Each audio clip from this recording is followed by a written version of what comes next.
बड़ा भाई गंगाराम बहुत अमीर था। उसके घर में किसी भी चीज की कमी नहीं थी। वही छोटा भाई सेवक राम बहुत ही भोला और नेक दिल इंसान था। उसके परिवार में उसकी पत्नी और एक बच्चा था। वह इतना गरीब था कि वह मिट्टी के मकान में रहता था। गंगाराम की पत्नी की 3 पुत्रियों के बाद पुत्र हुआ था, तो गंगाराम ने एक बड़ा प्रोग्राम रखा, जिसमें उसने गांव के और बाहर के बड़े बड़े अमीर लोगों को बुलाया था।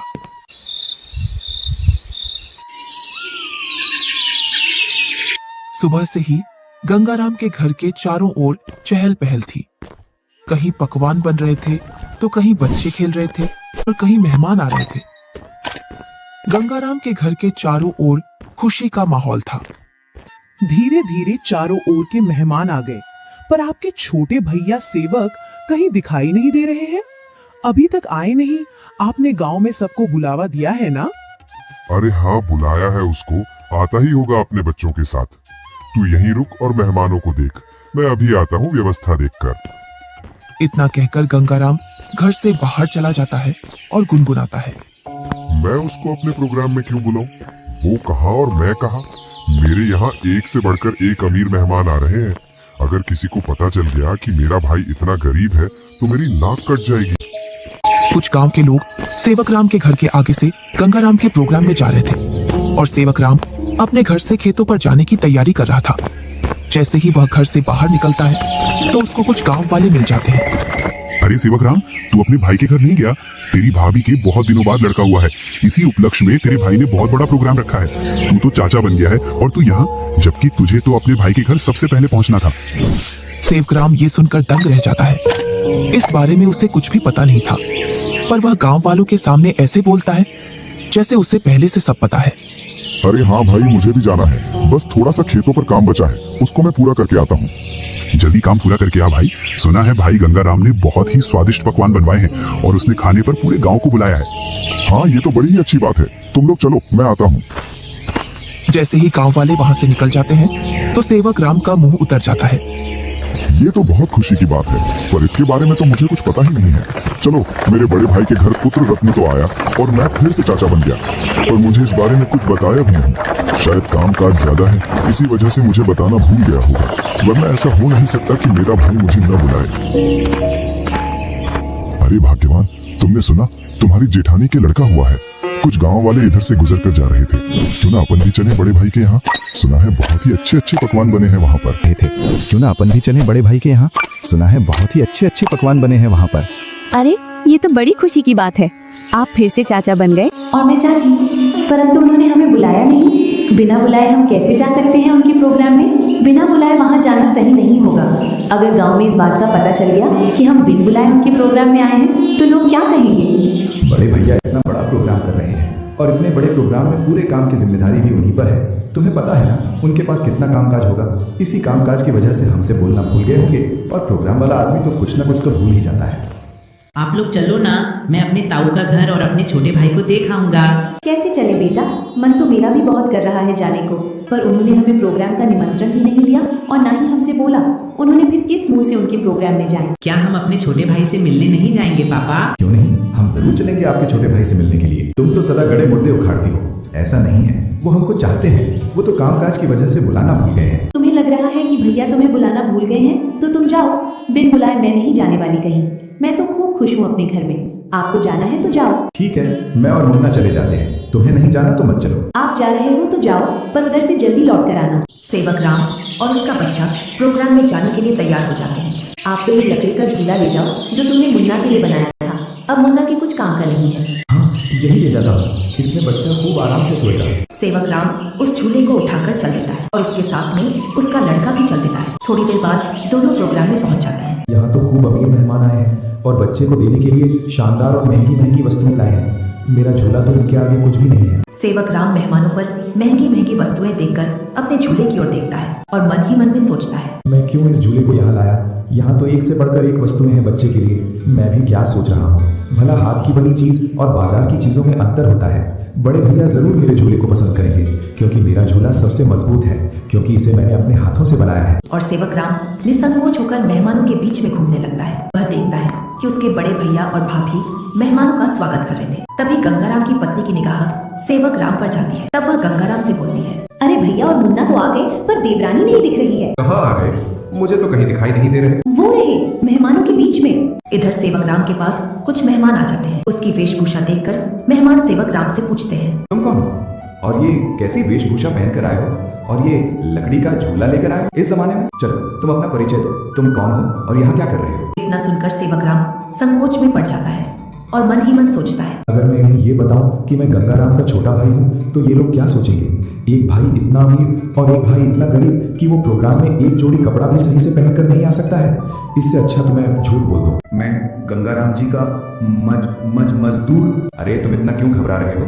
डरो मत, बेझिझक होकर बोलो। वह बहुत कोशिश करता है झूठ बोलने की, लेकिन उसके मुंह से सच निकल जाता है। क्या बोल रहे हो? तुम्हें पता है ना वो कहाँ और तुम कहाँ? अपने आप को देखो और उनका प्रोग्राम देखो। इतने में ही गंगाराम वहाँ आ जाता है और बोलता है, क्या बोल रहा है ये तुम्हें अपना भाई बता रहा है कि तुम इसके भाई हो? मेरा भाई होता तो वो इस हालात में रहता। ये तो मेरा हारी है, हारी। इसको मैंने एक दिन प्यार से भाई क्या बोल दिया, मुझे अपना भाई बताने लगा। आप प्रोग्राम का आनंद लीजिए, चलो मैं और मेहमानों से मिलता हूँ। जी आप मिलिए, हम भी और परिचितों से मिल लेते हैं। दोनों भाई एकांत में चले जाते हैं। जब तुम्हें पता है मेरे यहाँ एक से बढ़कर एक मेहमान आए हैं, फिर भी तू प्रोग्राम में घुस आया मेरी नाक कटवाने के लिए। और ये क्या लेकर आया है मेरे लड़के के लिए? लकड़ी का झूला। इस झूले में सोएगा मेरा लड़का। मेरा लड़का तो मखमल के झूले में सोएगा। किसमें? मखमल के झूले में। जा यहाँ से, मुझे दिख मत जाना अब इस प्रोग्राम में। अगर कुछ खाना बचेगा तो मैं सुबह भिजवा दूंगा तेरे घर पर। और हाँ, साथ में अपने लड़के को भी ले जाना यहाँ से। मुन्ना की माँ ठीक बोल रही थी कि बिन बुलाए वहाँ मत जाओ। मेरी ही गलती है जो मैं बिन बुलाए यहाँ आ गया। सेवक राम अपने बच्चे को लेकर अपने घर की ओर चल देता है, बड़े ही उदास मन से। इतने में ही बच्चा बोलता है, पापा हम छोटे भैया से भी तो नहीं मिले और आप इतनी जल्दी घर चल रहे हो। सेवक राम थोड़ी हिम्मत करके अपने लड़के से बोलता है, बेटा हम शाम को आएंगे, खेतों पर कुछ काम बाकी रह गया था, वो मुझे याद आ गया है, उसे करके मैं आ जाऊंगा। उसके बाद चलेंगे हम तेरे छोटे भाई से मिलने के लिए। दोनों घर पहुंच जाते हैं। मुन्ना घर से बाहर बच्चों के साथ खेलने के लिए चला जाता है। इधर सेवक राम अपनी पत्नी को पूरी घटना सुना देता है और उसकी आंखों से आंसू छलक जाते हैं। ईश्वर को भाइयों के बीच में इतना फासला भी नहीं रखना चाहिए कि वे एक दूसरे से ही दूर हो जाएं। आप इतना दुख मत मनाइए, सब ठीक हो जाएगा। आप बस ईश्वर पर विश्वास रखिए। तीनों सो जाते हैं। दूसरा दिन गंगाराम के दरवाजे को कोई बजाता है। पता नहीं अब कौन आ गया। कल का इतना थका हारा हूँ, फिर भी लोगों को समझ में नहीं आता है और आकर दरवाजा खटखटाने लग जाते हैं। गंगाराम जैसे ही दरवाजा खोलता है तो वह देखता है कि सामने एक साधु खड़ा है। क्या है महाराज, क्यों दरवाजे को बजा रहे हो? कुछ नहीं बेटा, बड़े जोरों की भूख लगी है, बस थोड़ा सा खाना मिल जाता तो मेरी भूख मिट जाती। इतना बड़ा गांव है, तुम्हें मेरा ही घर मिला खाना मांगने के लिए? यहाँ कुछ नहीं है, चले जाओ यहाँ से। ईश्वर तुम्हें सदा खुश रखे बेटा। इतना बोलकर साधु वहाँ से चला जाता है। इधर गंगाराम की पत्नी गंगाराम से पूछती है, कौन आया था दरवाजे पर जो तुम इतने जोर से उस पर चिल्ला रहे थे? कोई नहीं, एक ढोंगी बाबा आया था दरवाजे पर, बोल रहा था खाना खिला दो, तो मैंने उससे मना कर दिया, यहाँ नहीं है खाना। तुम भी पता नहीं अब किस नशे में रहने लगे हो। कल का इतना सारा खाना बचा था, वो वैसे ही फेंकेगा, उसमें से कुछ खाना खिला देते। मैंने ये खाना गरीबों और ढोंगियों के लिए नहीं बनवाया है, ये खाना सिर्फ हम जैसे बड़े लोग ही खा सकते हैं। गंगाराम की पत्नी गुनगुनाते हुए वहाँ से अपने कमरे में चली जाती है। इधर साधु सेवक राम के घर के सामने पहुँच जाता है और बाहर से आवाज लगाता है, अरे घर में कोई है? अरे घर में कोई है? आवाज सुनकर सेवक राम घर में से बाहर निकल आता है। साधु को देखकर बोलता है, जी साधु महाराज बताइए, मैं आपकी क्या सेवा करूं? कुछ नहीं बेटा, बहुत तेज भूख लगी है, कुछ खाने को मिल जाए तो आत्मा तृप्त हो जाएगी मेरी। नहीं साधु महाराज, आइए आइए, जो कुछ हमारे घर में खाने के लिए मिलेगा हम आपको खिलवा देंगे। दोनों घर के अंदर चले जाते हैं। सेवक राम और साधु जमीन पर बैठ जाते हैं और सेवक राम अपनी पत्नी से बोलता है, अरे भाग्यवान, घर में कुछ हो तो खाने का साधु महाराज को ले आओ। सुबह की कुछ दाल रोटी रखी है और अभी खाना बनाने के लिए घर में कुछ भी नहीं है। अरे बेटी तुम तो शर्माओ मत, जो घर में खाने का हो वही ले आओ, मैं तो खा लूंगा। सेवक राम की पत्नी जो घर में खाना था उसी खाने को गर्म कर लाती है। लीजिए साधु महाराज, गरीब के घर का खाना, हमारे पास तो खाने में यही है। अरे बेटी तुम अपना मन इतना उदास मत करो, मैं तो ईश्वर की कृपा से जो मिलता है वही खा लेता हूँ, और तुम दोनों इतना उदास क्यों हो? कोई समस्या है आपके यहाँ? साधु महाराज, खेतों में इतना काम कर रहा हूँ, उतनी ही गरीबी आ रही है। गरीबी कम होने का नाम ही नहीं ले रही है। अब तो स्थिति ऐसी हो गई है, 2 वक्त का खाना भी बड़ी मुश्किल से मिलता है। पता नहीं ईश्वर हमारी कौन सी परीक्षा ले रहा है। ये कोई बीमारी तो है नहीं जिसका मैं आपको सही उपचार बताऊं बेटा, बस ईश्वर पर विश्वास रखो, सब सही हो जाएगा। फिर भी मुझे लगता है तुम मुझे तुम्हारी समस्या सही से बता नहीं रहे हो। इतना सुनकर सेवक राम और सेवक राम की पत्नी साधु महाराज को पूरी बात बता देते हैं कि किस प्रकार गंगाराम ने उनके साथ भेदभाव किया। साधु खाना खा लेता है पता नहीं आपको हमारे हाथ का खाना कैसा लगा, सही लगा या नहीं। इतना सुनकर सेवक राम की पत्नी खुश हो जाती है। तुमने बेटा आज मेरी आत्मा तृप्त कर दी है। अगर तुम आज मुझे भोजन नहीं देते तो पता नहीं आज भूख की वजह से मेरा क्या होता। साधु अपने थैले में हाथ डालता है और उसमें से एक पोटली निकालता है। इसमें क्या है साधु महाराज? ये पोटली बेटा बीजों का भंडार है।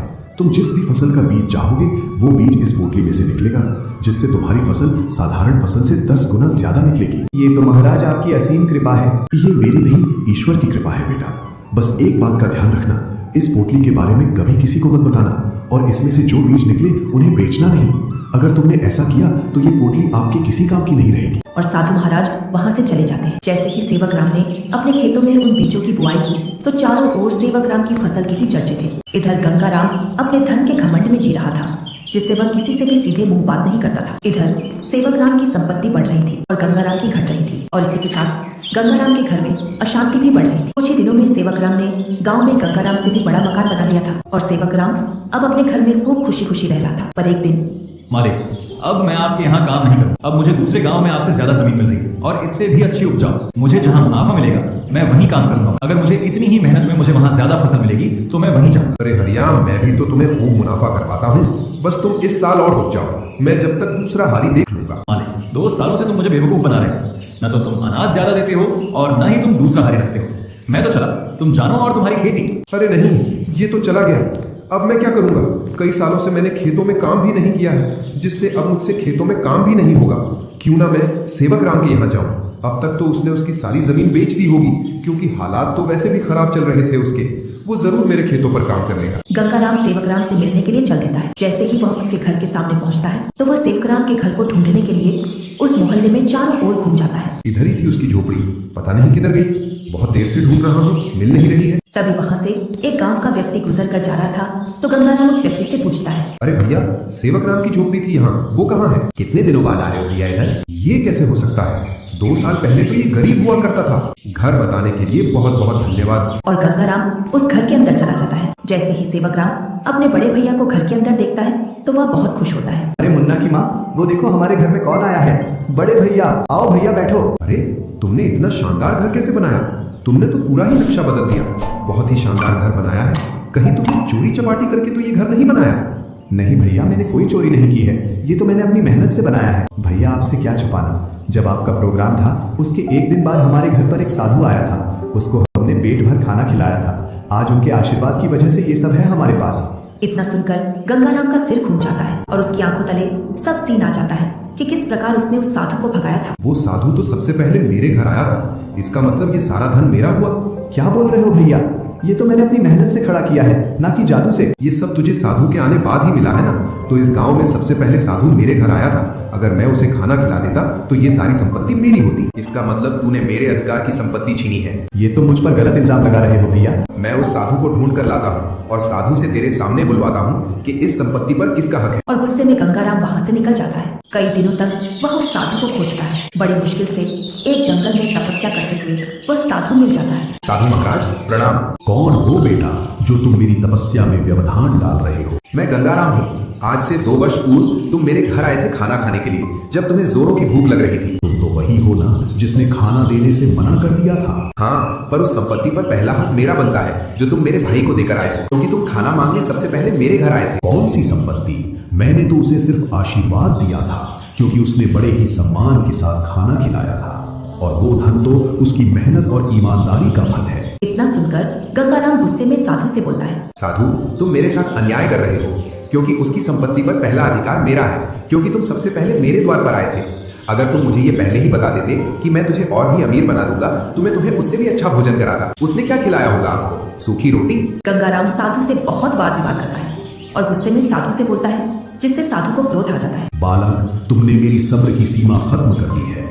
तुम मेरे श्राप से अब बच नहीं सकते हो। इतना सुनकर गंगाराम के होश उड़ जाते हैं। इतने में ही सेवक राम और गंगाराम की पत्नी आ जाती है। क्षमा कीजिए साधु महाराज, क्षमा कीजिए। अरे बेटी, तुम क्यों माफी मांग रही हो? मेरे पति थोड़े उग्र हैं, उनको पता नहीं है किससे कैसे बात करना है। इतना सुनकर गंगाराम भी माफी मांग लेता है। गंगाराम, अभी तक तुम्हारा जो घर चल रहा था वो तुम्हारी पत्नी के निर्मल भाव की वजह से चल रहा था। अब तुम अपने लालच को छोड़ दो और दोनों भाई साथ साथ रहो। क्योंकि तुम्हारा छोटा भाई बहुत ही ईमानदार है। जी साधु महाराज, तुम्हें कैसे पता चला मैं यहाँ हूँ? आप जिस दिन साधु महाराज की खोज में निकले उसी दिन भैया मेरे पास पहुँच गए थे और उन्होंने आपके बारे में मुझे सब बता दिया था। भाई हो तो तेरे जैसा, मेरे जैसा भाई किसी को